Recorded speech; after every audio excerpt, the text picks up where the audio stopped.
Cinema के पर्दे पर अपने अभिनय और सौंदर्य की स्वर्णिम आभा बिखेरने वाली मीना कुमारी का व्यक्तिगत जीवन बहुत ही दुख भरा और तन्हा रहा।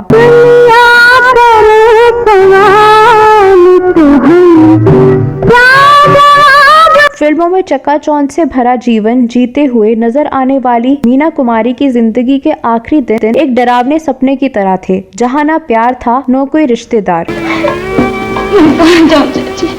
मुझ पर तरस खाओ, मुझे अपनी दासी समझ कर यहाँ रख लो। मीना कुमारी ने डायरेक्टर प्रोड्यूसर कमाल अमरोही से शादी की थी। उनकी शादीशुदा जिंदगी बहुत ही कष्टप्रद रही। उन पर कई पाबंदियां लगी, उनके साथ मारपीट होती थी।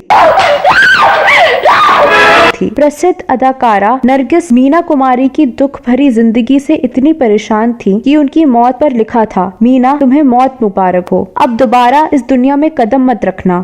मीना कुमारी के साथ अनेक लोगों ने ज्यादतियां की, लेकिन क्या आपको विश्वास होगा कि मीना कुमारी पर ज्यादतियां करने वालों में दिलीप कुमार भी शामिल थे। एक मौके पर दिलीप कुमार ने मीना कुमारी को लगातार 29 जोरदार थप्पड़ लगाए थे। उसके बाद मीना कुमारी ने खुद को कमरे में बंद कर लिया और घंटों रोती रही। वह इतना दुखी हुई कि कई दिनों तक बीमार रही। कई फिल्मों में मीना कुमारी के हीरो रहे दिलीप कुमार ने क्यों मीना कुमारी को थप्पड़ मारे थे? उसके बाद क्या हुआ कि मीना कुमारी बीमार हो गई? क्या है पूरा मामला? इस वीडियो में इस बारे में बताने जा रही हूँ, तो आप बने रहिए हमारे साथ। दोस्तों, सिनेमा जगत में ट्रेजेडी क्वीन के नाम से पहचाने जाने वाली इस एक्ट्रेस को भले ही नाम और शोहरत काफी मिली थी, लेकिन उनके जीवन में प्यार कम, दर्द ज्यादा था।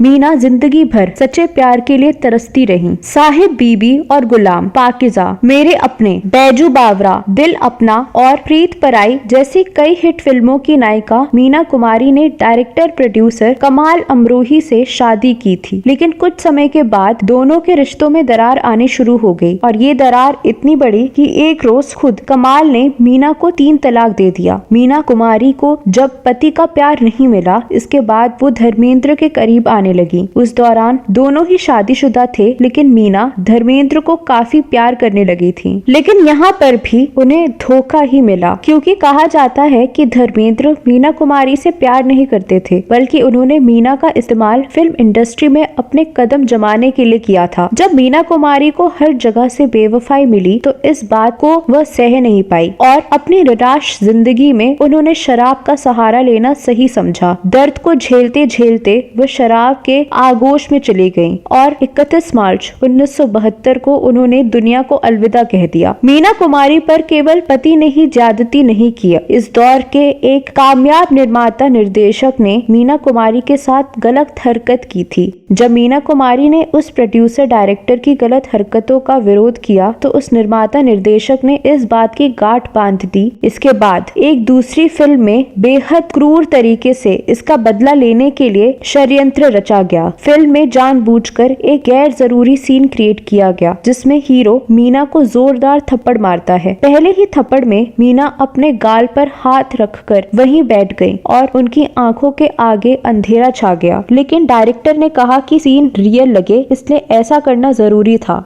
इसके बाद रीटेक के नाम पर एक के बाद एक जोरदार 29 थप्पड़ मीना को मारे गए। सेट पर तो उन्होंने उफ तक नहीं की, लेकिन सीन खत्म होने के बाद वह अपने ग्रीन रूम में गई और खुद को अंदर बंद कर लिया। वह घंटों तक फूट फूट कर रोती रही। इस घटना का जिक्र प्रसिद्ध अभिनेता बलराज साहनी ने अपनी आत्मकथा के आखिरी हिस्से में किया था। वह लिखते हैं कि मीना के साथ हुई इस हैवानियत का किस्सा उन्हें अभिनेता अनवर हुसैन ने सुनाया था, जो खुद इसके चश्मदीद थे। लेकिन वो प्रोड्यूसर डायरेक्टर कौन था, इसकी शिनाख्त बलराज साहनी की आत्मकथा में नहीं मिली। हालांकि आगे इस घटना का जिक्र नरेंद्र राजगुरु की किताब मीना कुमारी दर्द की खुली किताब में विस्तार से मिलता है। नरेंद्र राजगुरु ने लिखा है कि 50 के दशक में मीना नामी गिरामी एक्ट्रेस के तौर पर मशहूर हो चुकी थी। इस घटना के पीछे का बैकग्राउंड जानते हैं। मीना ने साल 1953 में एक फिल्म साइन की थी। फिल्म की शूटिंग की शुरुआत शुरुआत में ही ये लगने लगा था कि डायरेक्टर उनसे फिल्म में काम करने के अलावा कुछ और भी उम्मीद कर रहा है। मीना ने एक कुशल अभिनेत्री की तरह पूरा फोकस अपने काम पर रखा, लेकिन एक दिन शूटिंग के बाद मीना के मेकअप रूम में लंच के लिए बड़ी सी टेबल लगवा दी गई। डायरेक्टर की तरफ से सूचना दी गई कि मीना कुमारी उस डायरेक्टर प्रोड्यूसर के साथ अकेले लंच करेंगी और इस दौरान फिल्म के बारे में बात होगी। लंच के दौरान वह व्यक्ति निर्लज होकर टेबल के नीचे मीना के पैर पर अपना पैर रखकर दबाने लगा। इसके बाद वह मीना का हाथ पकड़कर चूमने लगा और फिर उनकी जांघों पर हाथ रख दिया। मीना कुमारी के लिए ये बदतमीजी नाकाबिले बर्दाश्त थी, इसलिए उन्होंने शोर मचा दिया। बाहर खड़े लोग चौंक उठे और फिर मीना कुमारी ने सबके सामने उस प्रोड्यूसर डायरेक्टर को खूब खरी खोटी सुनाई। मीना इस तरह उसे अपमानित करेंगी, ये बात उस डायरेक्टर की सोच के परे थी। ये मामला प्रोड्यूसर एसोसिएशन में भी पहुंचा, लेकिन धीरे धीरे शांत हो गया। उन्होंने वह फिल्म छोड़ दी। इसके बाद मधुबाला ने उनकी जगह काम किया। मीडिया रिपोर्ट में कहा गया कि मीना ने उस दौरान की डेट्स कमाल अमरोही को दे रखी थी, इस वजह से उन्होंने वो फिल्म बीच में ही छोड़ दी। मीना अपनी दूसरी फिल्मों में बिजी हो गईं, लेकिन उस प्रोड्यूसर के मन में बदले की ज्वाला धधकती रही। वह उस दौर का सबसे बड़ा प्रोड्यूसर डायरेक्टर था और पूरी इंडस्ट्री में उसकी तूती बोलती थी। बदले का मौका तब आया जब दिलीप कुमार फुटपाथ फिल्म में मीना कुमारी के साथ काम कर रहे थे। उसके निर्देशक जिया सरहदी थे। उस प्रोड्यूसर डायरेक्टर ने जिया सरहदी से कहकर फुटपाथ में बिना जरूरत का एक सीन क्रिएट करवाया, जिसमें दिलीप कुमार को फिल्म की हीरोइन को थप्पड़ मारना था। इसी फिल्म में दिलीप कुमार के जरिए उस प्रोड्यूसर डायरेक्टर ने मीना से बदला लिया। मीना कुमारी के गालों पर एक के बाद एक जोरदार थप्पड़ पड़ रहे थे, लेकिन डायरेक्टर साहब को सीन में परफेक्शन नहीं मिल रहा था। मीना ने किसी तरह सीन तो कर लिया, लेकिन उनके जिस्म से लेकर जहन तक बहुत गहरी चोट पहुंची। वह इतनी बीमार हो गई कि 4 दिनों तक शूटिंग के लिए नहीं गई। बाद में मीना को पता चला कि ये सब एक साजिश के तहत किया गया था और दिलीप कुमार न चाहकर भी इस साजिश का हिस्सा बने। मीना के साथ हिंसा की दूसरी कहानी सामने आती है मशहूर गीतकार गुलजार के हवाले से। बात उन दिनों की है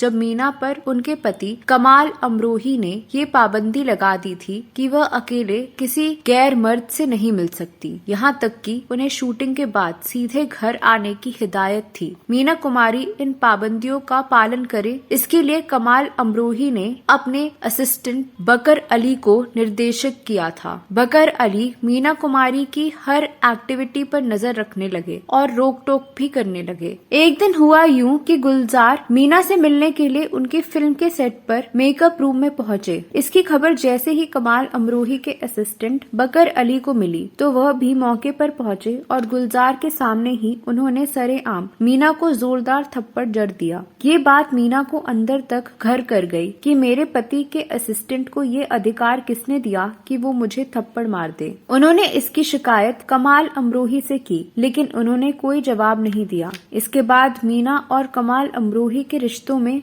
दरारें बढ़ती गई और दोनों के रास्ते अलग हो गए। मीना ने अपने करियर में जितनी बुलंदियां हासिल की, अपनी निजी जिंदगी में उतने ही दर्द झेले। जो दर्द उन्हें निजी जिंदगी से मिले उसे उन्होंने फिल्मी पर्दे पर उतारा और वह ट्रेजेडी क्वीन बन गईं। उनकी जिंदगी में जितने भी लोग आए सबने उन्हें सिर्फ धोखा दिया, लेकिन दुख और पीड़ा ने उनका साथ कभी नहीं छोड़ा। मीना बचपन से लेकर जवानी तक प्यार के लिए तड़पती रही, जो उन्हें कभी नहीं मिला। कमाल अमरोही ने उनको बुलंदी के शिखर पर तो पहुंचाया, लेकिन इतने दर्द दिए कि बाहर से चमकने वाली उनकी जिंदगी स्याह अंधेरे से भर गई और वह टूटती चली गई। मीना के रिश्ते कई लोगों के साथ रहे, लेकिन उन्हें धोखे के सिवा कुछ न मिला। दुनियावी दर्द ने मीना कुमारी को इतना तोड़ दिया कि आखिरकार उन्होंने इश्क कर लिया शराब से। शराब के नशे में वह इस कदर डूबती चली गई कि बहुत जल्द उन्होंने इस दुनिया को अलविदा कह दिया। उनकी जिंदगी गमों से इस कदर भरी थी कि उनकी मौत पर अभिनेत्री नरगिस ने उर्दू की मैगजीन में एक आर्टिकल लिखकर उन्हें मुबारक दी। इसमें उन्होंने मीना को उनकी मौत की मुबारकबाद देते हुए कहा था कि खबरदार, इस दुनिया में दोबारा कदम न रखना। ये थी मीना कुमारी के दर्द भरे जीवन के कुछ दास्तां। तो दोस्तों, आप इस बारे में क्या कहना चाहते हैं? ये वीडियो कैसा लगा जरूर बताएं। अगले वीडियो में मैं फिर फिल्मों, गीतों और फिल्मी हस्तियों से जुड़ी कोई नई कहानी या नई जानकारी लेकर हाजिर हो जाऊंगी। तब तक के लिए नमस्कार।